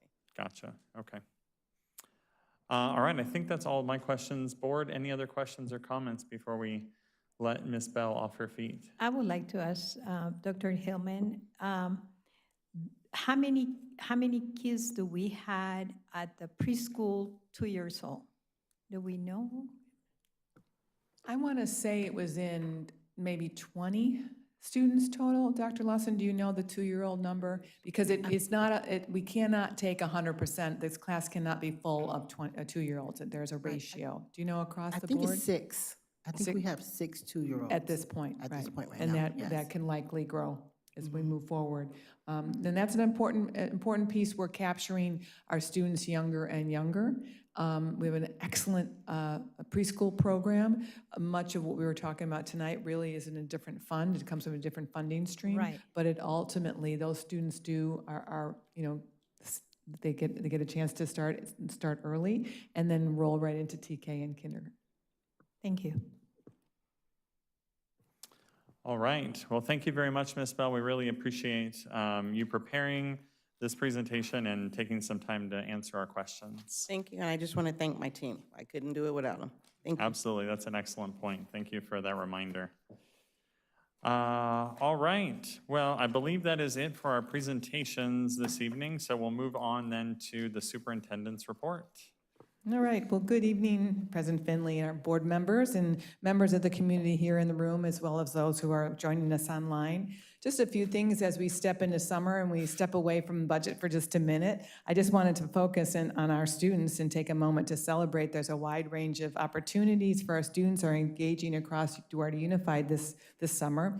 We have over 1,000 students participating in summer school this year, and summer school is not your is a variety of things. It represents a full spectrum of academic needs and interests. It's whether it might be enrichment classes, extended school year services for some of our students with disabilities. We have credit recovery, early college, as we talked about earlier, internships, or simply a chance to get ahead. Our campuses are really vibrant and learning spaces during these summer months. On tonight's agenda, I did want to point out there are a couple things that are exciting opportunities for this summer that reflect our district's continued investment in work-based learning and career technical education. First, you'll see on the agenda, we are proud to support an extended field trip request from Duarte High School for 9 of our 11th and 12th grade students to attend the National Leadership and Skills Conference. These students will serve as courtesy corps members representing Duarte Unified with pride and professionalism. In this role, they will support behind-the-scenes operations of a national competition, assisting with logistics and collaborating with industry professionals and connecting with peers from across the country. This is a hands-on experience, and they will help them develop critical skills such as communication, time management, and teamwork in real-world setting. And we're grateful for all the costs are covered by our CTE funding and Skills USA. Also, you'll see on the agenda is a memo of understanding with Dionysus Creative to launch a summer internship program in partnership with the California High-Speed Rail Authority, and it's called the I Will Initiative. Through this opportunity, some of our Duarte High School students will help reimagine a public display at Philippe's Restaurant in downtown LA. This hybrid internship will immerse students with graphic design, digital media, public storytelling, and project management. And this will culminate in a professional public-facing display visited by thousands, where you can get a sandwich at Philippe's at the same time. Our students will be mentored by professionals in the fields and work with our teacher, Mr. Six, at the high school, and in the fields of infrastructure, communication, and design, gaining both technical skills and confidence. So I just wanted to point out these opportunities are a powerful reminder of what's possible how we connect classroom learning to the real world beyond our schools. They reflect our commitment to preparing students not just for graduation, but for careers in the communities they will one day lead. So thank you to the board for your continued support in making these experiences possible. And that concludes my report. Thank you very much, Dr. Hillman. I don't know why, but I suddenly have a craving for a French dip sandwich. All right, now we have requests to address the board. I believe I saw one yellow card up here. Yes, Mr. President. We will invite Ms. Dahlia Bagnes to the podium. Good evening, Ms. Bagnes. You have 3 minutes. Good evening. Great. I have a 3-minute speech. My name is Dahlia Bagnes. I am the parent of 2 children who have attended Maxwell Academy for the past 2 school years.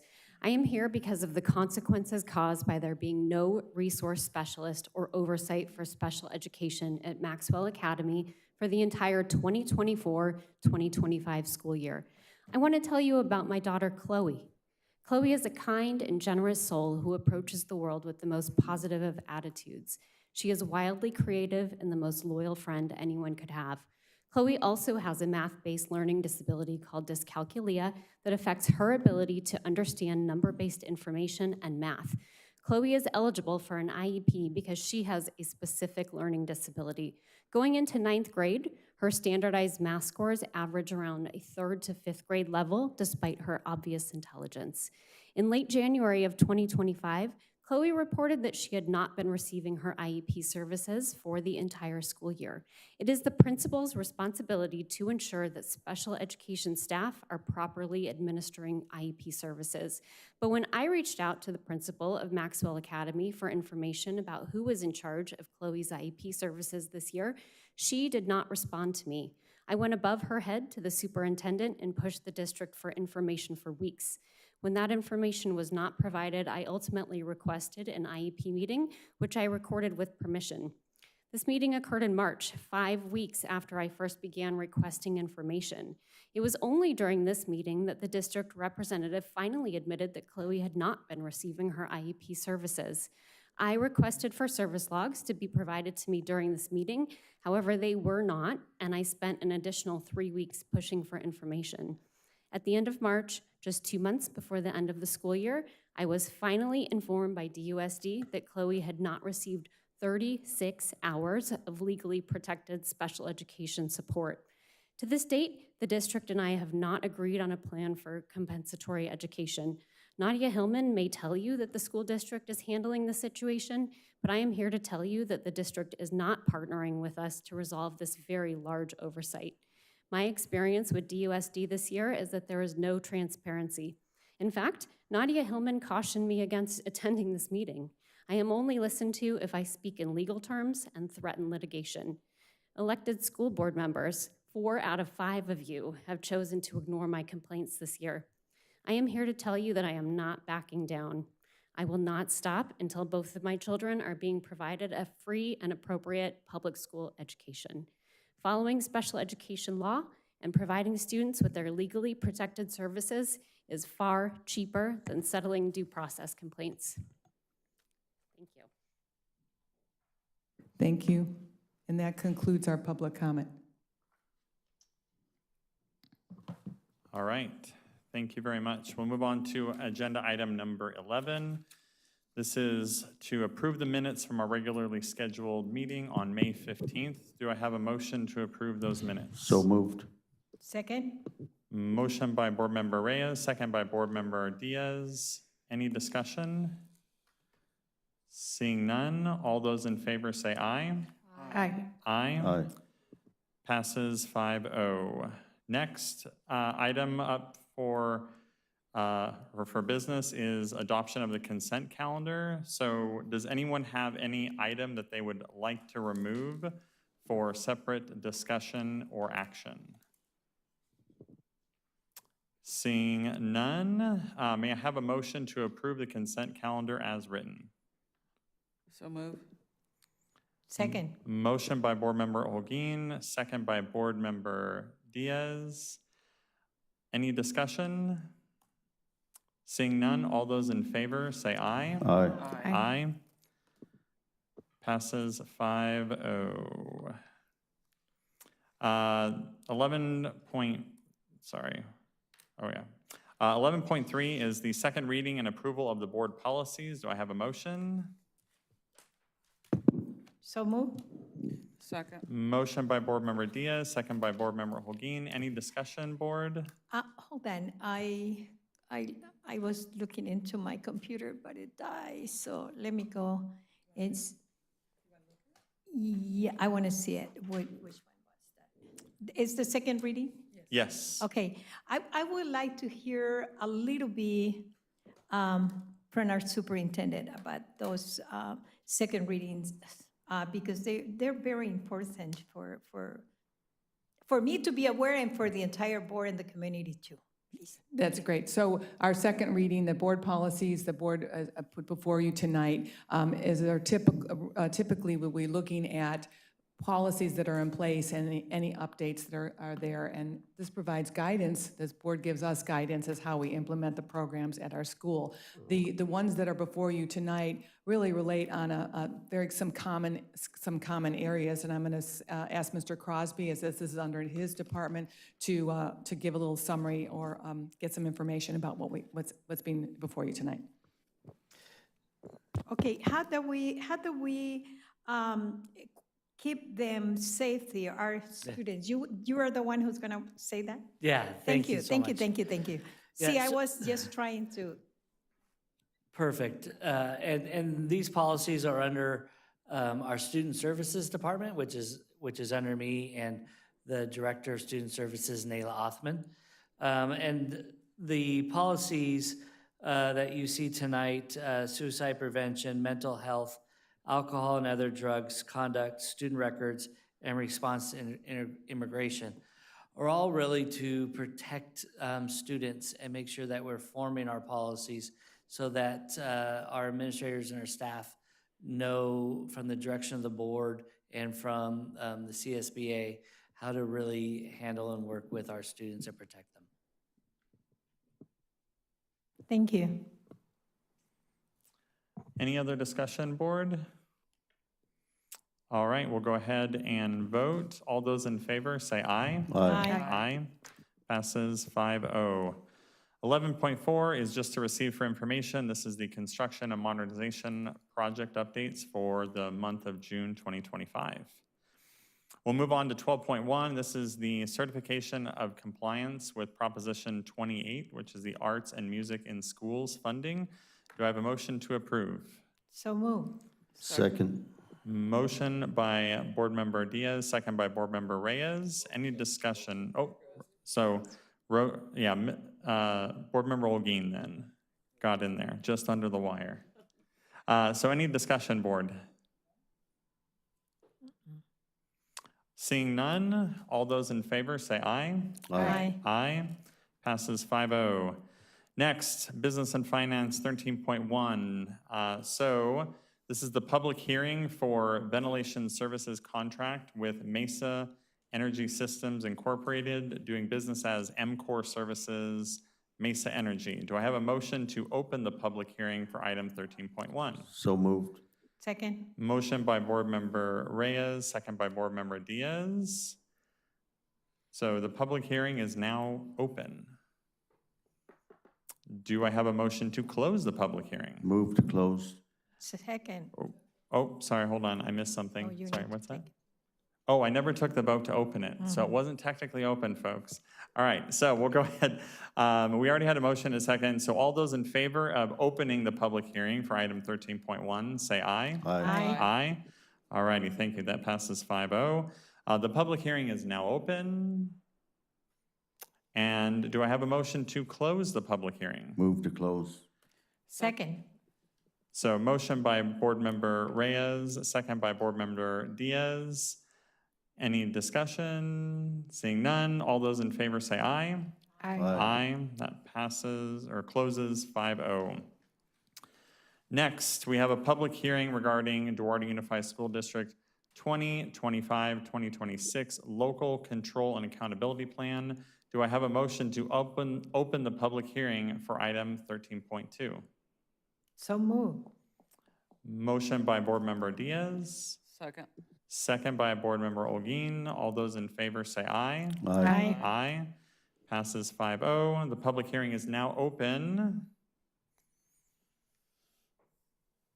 All right, do I have a motion to close the public hearing? Move to close. Second. Motion by Board Member Reyes, second by Board Member Hasso. All those in favor say aye. Aye. Aye. Closes with a vote of 5-0. Another public hearing, this is for the district budget for fiscal year 2025-2026, including review of reserves in compliance with Education Code 42127 A to B. Do I have a motion to open public hearing for item 13.3? So moved. Second. Motion by Board Member Reyes, second by Board Member Hasso. All those in favor say aye. Aye. Aye. Aye. All right, the hearing is now open. That passed 5-0. All right, do I have a motion to close the public hearing? Move to close. Second. Motion by Board Member Hasso, second by Board Member Olguin. All those in favor say aye. Aye. Aye. All right, closes 5-0. Next is 13.4. This is resolution number 252425 of the Board of Education of Duarte Unified School District making findings under the Government Act Code 4217.12 in furtherance of utilization of CalShape funds for improvements of ventilation systems district-wide. Do I have a motion to approve? So moved. Second. Motion by Board Member Reyes, no, sorry, it was, who was it? Yes. A Board Member Diaz, and then second by Board Member Hasso. Thank you. Any discussion, Board? I do have a question about this. So I noticed that in our agenda, it said that the cost of doing this work is roughly 218,000. There's a big difference there. And that we received funding to do this. So can you, Dr. Hillman or one of your cabinet members, talk a little bit about how we got these funds, where they came from, and because that's great news. It is. We So- are always on the lookout for a way to save money. Ms. Bell, would you like to take it from there? Yes, please. This is a grant, and we were contacted by a consultant in 2021 regarding ventilation. And so as CalShape and different things come around and they find things for us. And this particular project, it will be $218,000, which will be totally paid by the grant. Wow, that is amazing. And I believe it also said that the company estimated that we will also save about $11,000 every year. Yes. So it's not only to get it paid for, but it'll save us money and every year. So anyway, so that's awesome news. I hope we can do more of that. And you know, as we talk about the budget and you know us having a deficit, this definitely helps kind of reduce that deficit. So that's awesome. All right. So any other questions or items for discussion on this board? All right, so all those in favor of passing this resolution, say aye. Aye. Aye. All right, that passes 5-0.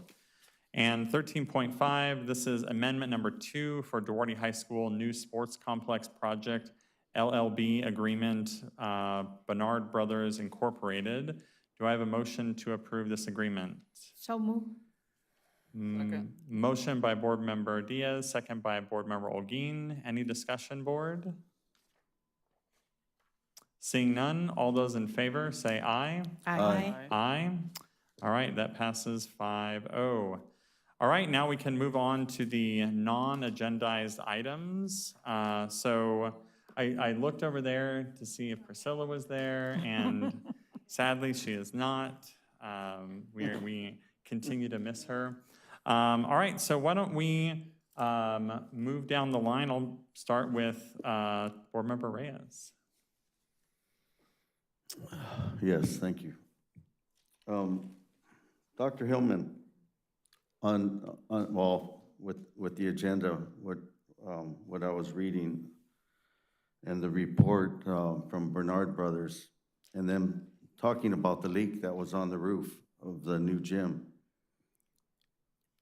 How are we gonna have like a warranty for that roof? Because we had an issue at Northview in the past, and it leaked also in the beginning, and it just never seemed to stop leaking. We were consistently patching that thing. Still have issues with it today. So what are the guarantees going forward? You know, and then thank you for the gym visitation. That gym is humongous. Oh my gosh, it's huge. I know you're not gonna wanna hear this, but we're gonna need 2 custodians over there. That thing is gonna be a lot of work to maintain, all those windows, all that flooring. And the bathrooms, it's huge. It's gonna be a lot of work for a couple people. The football field, you had mentioned to us, you wrote to us about it, that people had said, whoever you had look into it said that it was fine. I don't know how they could repair it or what they could do to it, but those numbers, they're higher than the actual turf right now. And I myself have almost twisted my ankle when I was out there that day for the track meet. I don't want any of our kids to get hurt. I don't want us to wait until something happens and then react. Please have something done before, you know, the next season starts, football especially. And that's about it. Happy Father's Day to all the fathers out there. I hope they have and enjoy their Sunday. I know I'm going to. I'm going to be smoking, not the funny stuff, okay? But some, I was going to say something, but I won't go there. You know, but yeah, plenty of barbecue, yes. Thank you. All righty. Thank you, Mr. Reyes. All right, Board Member Hasso. Thank you. Just May was a really exciting month. It was really an opportunity to celebrate all of the good things that happen in our school district, despite the challenges that we face. And so kind of started off with scholarships over at MIT, just a beautiful representation of that true second chance opportunity that the students are getting, and what more of a beautiful gift that we could give them than you know, a leg up, getting out there into their early adulthood. And then I think it was the week after, it was over 2 hours in the pack, just scholarship after scholarship, award after award, acknowledgement after acknowledgement. And you know, it's these things that we need to highlight, we need to market when it comes to our school district. We're talking about, you know, recapturing kids, and I think our messaging is really critical in that mission. And how are we talking about our district and what we have to offer? Because we're offering a lot of good things. Saying, you know, unfortunately, with folks having to relocate from Altadena, she's getting families in Duarte. And what a critical opportunity for us to make sure that those families know what we have to offer, that we're opening our schools, that we're welcoming those families. It's just an opportunity to welcome young people back to our family and hopefully see more kids out on the streets and playing in their front yards. And just, you know, graduation, our seniors, so many of them heading off to amazing opportunities, and many students who took advantage of both the two-year and four-year college. And so it's just a testament to the collective work. And so the staff, the teachers, not just our high school teachers, but the teachers that serve them in elementary and middle school, the administrators, the cabinet who oversee and support the programs that our students navigate through their K-12 education. So really just want to focus on those celebrations tonight. Thank you. Excellent. All right, Board Member Olguin. Wow, there's a lot tonight. As Tom, I was about to call him Rick, I don't know why, as Tom was saying, I had the opportunity this morning as well to visit the gym, and it is, as he said, it is incredible, it is huge, it's beautiful. And unfortunately, I think he's right. He will take more than one person to maintain it. But it is beautiful. I look forward to the grand opening, and I know that the kids and the staff and everybody's excited. There's so much to talk about, so I need to be careful. I don't want to say anything I shouldn't, inappropriate. I don't mean inappropriate, but to sensitive. There's a lot of stuff going on the news and social media. A lot of concerned parents. I want to thank Rick and everybody for doing such a great job. I did go out and visit the schools. I had some concerned parents. I was at Maxwell and DHS. I didn't make it to Valley View. There was somebody at the gate, and it was, thank you. It was, there were some scared kids, people sending messages, so thank you for keeping them safe and comfortable. I don't know what to say, but thank you. And there were some kids that were scared. They came up to me and they said my parents or somebody sent me a message, and anyways, we have some scary stuff going on, so thank you. And the principal at Maxwell, thank you, and went blank, our vice principal at the high school, and the security people were at the gates, so thank you, and that's it. Well, we had the graduations, awards, everything was exciting. Thank you so much. Everyone have a great Father's Day. All right, Board Member Diaz. Thank you, Mr. President. It has been a really mix of emotions. When you see parents that they give their kids a beautiful hug and to say congratulations, they don't say, many of them don't say, you did it. They say, we did it. Parents feel part of graduation. The success of their kids is their success. Their kids that promote from 8th grade to the high school, they had celebrations like if it was high school graduation. They are so proud. And I believe that we live in a world of that we don't agree in everything, but something that we as a board agree is that our kids, our family deserve the best. And we are not perfect. Sometimes we fail, like everywhere. But I do believe that we are doing our best. I would like to say thank you to the Women's Club, the Rotary, Kiwanis, Brian Bosberg, and Lois Gaston to promote so much our kids to get scholarships. And I want to talk a few minutes about Brian Bosberg. He was one of our students. He was homeless when he was at the high school. And he has become a successful business owner that he gives thousands of dollars to our students because he was benefited by some families here in Duarte. And I am so pleased to see those people who come and give their time to fundraise and we as Kiwanis, we make tamales, we sell tamales to give scholarships. We do whatever we can to help and support our kids. And that's what makes this community better. It's about building, and someone that amazed me that goes to the extra mile, Lois Gaston, is a woman that gives with her heart. And she makes sure that the kids who receive a scholarship From the church that she attend, they got to receive their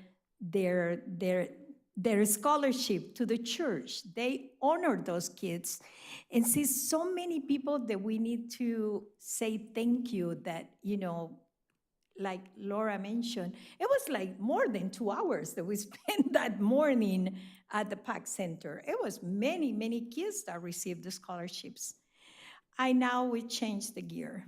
I was at a great event, and I'm gonna go a little bit out of the order, if you allow me, please. And I'm gonna ask Richard Moreno to come to the podium and share with us a little bit of what happened the other day and how many cities participate with OFL. And you just have less than 3 minutes. Well, thank you. So we have Opportunities for Learning, Duarte, which is in the city of Duarte. That's one school site. We also have another charter, Options for Youth Duarte. We have 18 school sites all across LA County. So Options for Youth Duarte serves about 3,400 kids. Opportunities for Learning serves about 200 students. We're more local, obviously. We have the school site behind Del Pollo Loco. And so, you know, we're serving middle school and high school there.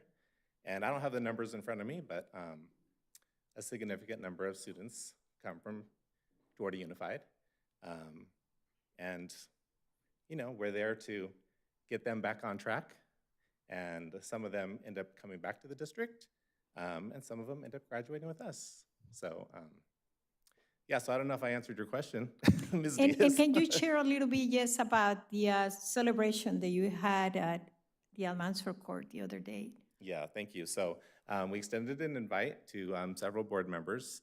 Well, actually, you were there representing Kiwanis Right. and Rotary. So that's the reason why the two of you were there. And you happened to be Duarte Unified board members.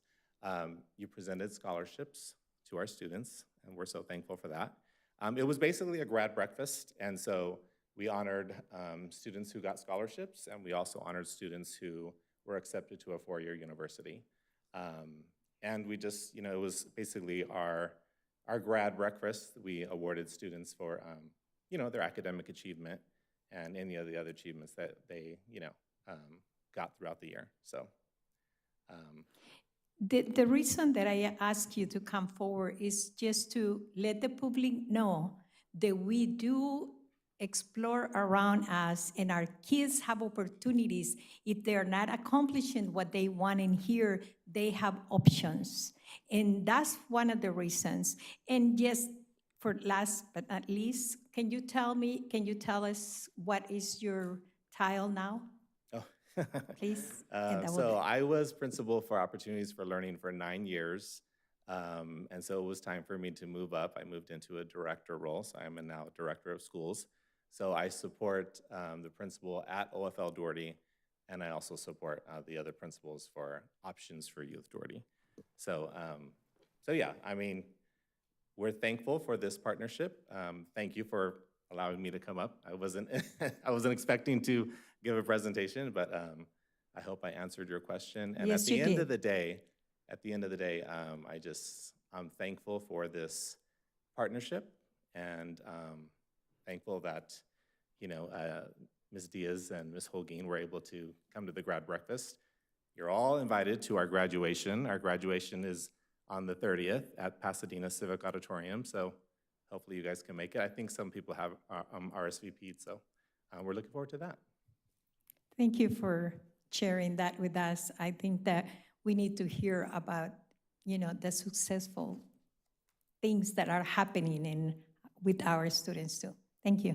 Thank you, appreciate it. Can I get like 5 more seconds? You can have 5 more seconds, yes.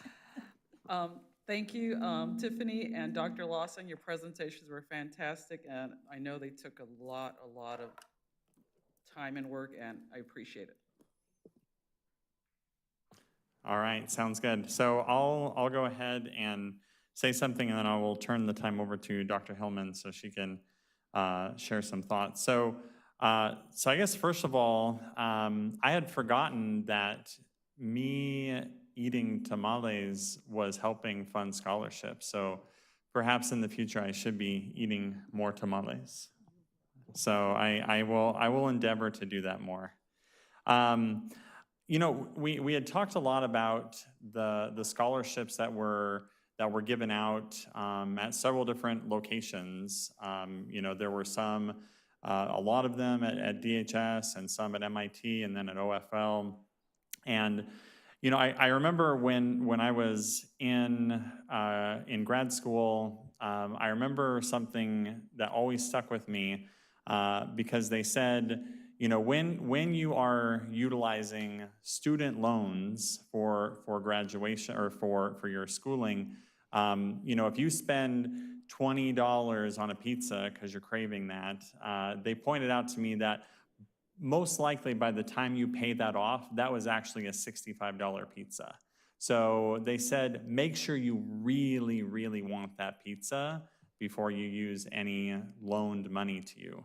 So I wanna just point that out because, you know, some of the scholarships were $500, $1,000, maybe even $2,000, and you know, anybody who's looked at tuition costs recently kind of go, well, you know, yes, it's something nice, but is it really making a difference? But when you look at a student, you know, that's maybe coming from a family that is somewhat disadvantaged, you know, $2,000 that you don't have to take out in student loans really has a huge impact down the line. So I just wanted to point that out because there's this misconception that these are small scholarships, they don't really matter in the long run, but they really do. And I'm so thankful to all the people that put forth time, effort, and tamales to make sure that these scholarships can go to youth that really deserve them and need them. And just to go ahead and wrap up, through all of the end of the year celebrations, you know, the sixth grade promotions, the eighth grade promotions, the graduations, all of that, there was a palpable feeling of hope and optimism in all of our students. This was a time to celebrate their success, the success of their families, and there was something very real in them looking forward to the future, which I think sometimes isn't always the case, but it was a very exciting thing to be a part of. And I will, you know, my daughter did graduate from Duarte High School this year, and I know we're only in June and there's still a lot of the year left, but I told her that was really one of the highlights of my year for sure.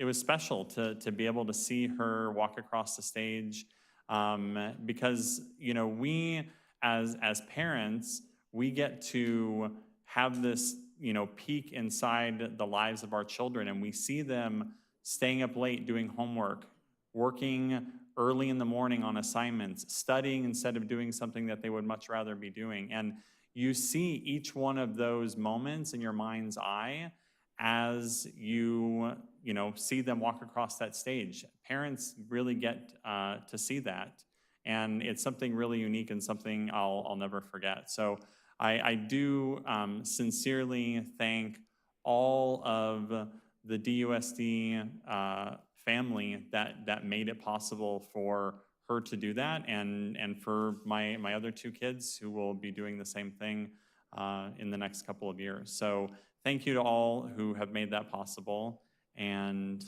I'll turn the time over now to Dr. Hillman. Well, congratulations to Brielle and to all the graduates. Nice Father's Day present for y'all. Happy Father's Day for those of you. But one thing I wanted to say, just this particular meeting, June sometimes feels like it's summer, right, for a lot of folks. And I'm going to tell you right now that this particular meeting, and I'm looking at my team right now, those three folks there, and Mercedes next to me, comes with a lot of preparation. You saw it, the blood, sweat, and tears that were at the podium today, all in service of our kids. We have incredible folks that aren't on the front line. We have Ms. Hoffman's there ready to bring those board policies forward. All those pieces that really make a difference when those kids are walking across the stage. So to my team, thank you. Thanks for keeping it all together. I know the board's been working hard these last couple of days trying to go through all these items and asking lots of questions and being really thoughtful about it. I'm just going to conclude by one thing. I think there's somebody we never, I don't know that was ever been thanked. We've been thanking many folks up here over the years. Of course, thanks Leo for being there to help our families. Marcelo. Marcelo is in the room, and he's the one who makes sure that we have, not only that we have our, he does so many things across the district in terms of technology, not only making sure that we have the presentations here for the folks in the room to see, but the live stream, that it's up on video. So Marcelo, thank you, we appreciate you. He's being shy, but everyone knows Marcelo, and we want him to be thankful. So I just want to make sure we got a shout out to Marcelo, and that concludes my, have a good evening to everybody. All right, thank you so much, Dr. Hillman. All right, if there's nothing else, we'll go ahead and move on to the adjournment. Do I have a motion to adjourn this meeting? So moved. Second. Okay, we have a motion by Board Member Reyes, second by Board Member Diaz. Any discussion? Seeing none, all those in favor say aye. Aye. Aye, 5-0. Thank you, Board.